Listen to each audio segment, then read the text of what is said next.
আসসালামু আলাইকুম ওয়া রাহমাতুল্লাহি ওয়া বারাকাতুহু। আলহামদুলিল্লাহ ওয়াসসালাতু ওয়াসসালামু আলা রাসূলিল্লাহি ওয়া বা'দ। সুপ্রিয় দর্শক শ্রোতা, আজকে আমরা কথা বলবো আশুরার সিয়াম বা আশুরার রোজা রাখার গুরুত্ব এবং এর ফজিলত সংক্রান্ত ব্যাপারে। আল্লাহ রাসূল সাল্লাল্লাহু আলাইহি ওয়াসাল্লাম আশুরার সিয়াম সম্পর্কে খুব চমৎকার করে একটি বর্ণনা আমরা পাই, যেটি সহিহ মুসলিমে আছে। আল্লাহ রাসূল সাল্লাল্লাহু আলাইহি ওয়াসাল্লাম বলছেন, সিয়ামু ইয়াউমি আশুরা আহতাসিবু আলাল্লাহ আইয়ুকাফিরা আস-সানা আল্লাতী ক্বাবলাহ। আশুরার একদিন সিয়াম কোন ব্যক্তি যদি পালন করে, নফল সিয়াম, এটার ওয়াসিলায় আল্লাহ সুবহানাহু ওয়া তাআলা তার পূর্বের এক বছরের গুনাহ আল্লাহ সুবহানাহু ওয়া তাআলা ক্ষমা করে দিবেন। এটি খুবই চমৎকার, গুরুত্বপূর্ণ, ফজিলতের একটি আমল। যাদের সামর্থ্য আছে, আমরা আশুরা তথা মুহররমের 10 তারিখে একটি সিয়াম পালন করব এবং এই সিয়ামের প্রত্যাশা আল্লাহর কাছে রাখবো, আল্লাহ যেন আমার পূর্বের এক বছরের গুনাহ মাফ করে দেন। আরেকটা গুরুত্বপূর্ণ বার্তা আপনাদেরকে আমরা দিতে চাই, আশুরার এই সিয়ামটা শুধুমাত্র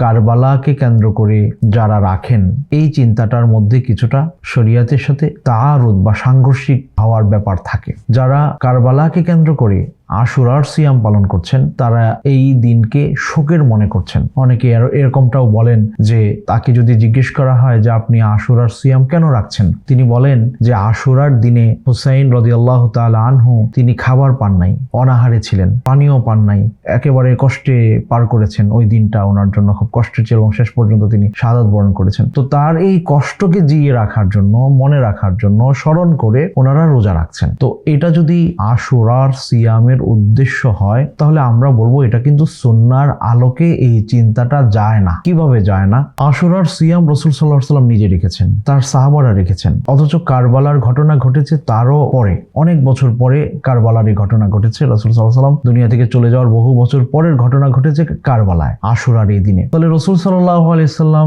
কারবালাকে কেন্দ্র করে তো সিয়াম পালন করেন নাই। তিনি কেন সিয়াম পালন করেছেন সেটার ব্যাপারে হাদিস আমাদেরকে জানায় যে আল্লাহ রাসূল সাল্লাল্লাহু আলাইহি ওয়াসাল্লাম এই কথা বলেছিলেন, নাহনু আহাক্কু বিমূসা মিনহুম, যে ইয়াহুদিরা এই দিন গুরুত্বের মনে করে রোজা রাখছে এজন্য যে আনজাল্লাহু ফিহি মূসা ওয়া কওমা ওয়া গররাকা ফিরআউনা ওয়া কওমা, যে এই দিনে আল্লাহ মূসা আলাইহিস সালাতু ওয়াস সালামকে ফিরআউনের কবল থেকে রক্ষা করেছিলেন, ফিরআউন এবং তার বাহিনীকে ধ্বংস করে দিয়েছিলেন। এই আশুরার দিনে ফাসামা মূসা শুকরান লিল্লাহ, মূসা আলাইহিস সালাতু ওয়াস সালাম আল্লাহর শুকরিয়া আদায় করে এই দিনে সিয়াম পালন করেছেন। আল্লাহ রাসূল সাল্লাল্লাহু আলাইহি ওয়াসাল্লাম বলছেন যে মূসা আলাইহিস সালাতু ওয়াস সালাম যেহেতু শুকরিয়া জ্ঞাপন করে সিয়াম পালন করেছেন, আমরা তো মূসা আলাইহিস সালাতু ওয়াস সালামকে অনুসরণ করার ক্ষেত্রে ইহুদিদের চেয়ে আরো বেশি অগ্রগণ্য। অর্থাৎ মূসা আলাইহিস সালাতু ওয়াস সালামের রেখে যাওয়া সুন্নাহকে মুহাম্মদ রাসূলুল্লাহ সাল্লাল্লাহু আলাইহি ওয়াসাল্লাম এই আশুরার দিনে পালন করেছেন ওনার জীবদ্দশায়। সেটা ছিল শুকরিয়া আদায়ের সিয়াম। সুতরাং আমরা এক বছরের গুনাহ মাফের জন্য যে রোজাটা রাখবো, এটা শোকের সিয়াম না, এটা শুকরিয়ার সিয়াম। এই নিয়তে রাখতে হবে। যদিও কারবালার ঘটনা এই দিনে ঘটে গেছে, এটা মর্মাহত হওয়ার জায়গা বা হৃদয় বিদারক ঘটনা, এটা সত্য, কিন্তু আমার সিয়ামের উদ্দেশ্যটা হবে মূসা আলাইহিস সালাতু ওয়াস সালামের রেখে যাওয়া সুন্নাহকে আমলে আনা, যেমনটা মুহাম্মদ রাসূলুল্লাহ সাল্লাল্লাহু আলাইহি ওয়াসাল্লাম নিজেও করেছিলেন। তাই আমরা আশুরার এই সিয়ামটা আমরা মূসা আলাইহিস সালাতু ওয়াস সালামের রেখে যাওয়া সুন্নাহকে উজ্জীবিত করার লক্ষ্যে শুকরিয়ার সিয়াম হিসেবে আমরা এই আশুরার সিয়াম পালন করব। তাহলে পরে এটি আমাদের ইবাদত হবে, আমাদের পূর্বের এক বছরের গুনাহ মাফের ওসিলা হবে। আল্লাহ সুবহানাহু ওয়া তাআলা আমাদের সবাইকে সুন্নাহর উপরে প্রতিষ্ঠিত রাখুন, সুন্নাহ বুঝে আমল করার তৌফিক দিন। আল্লাহুম্মা আমিন। ওয়া সাল্লাল্লাহু তাআলা আলা সাইয়্যিদিনা ওয়া নাবিয়িনা মুহাম্মদ। আসসালামু আলাইকুম ওয়া রাহমাতুল্লাহি ওয়া বারাকাতুহু।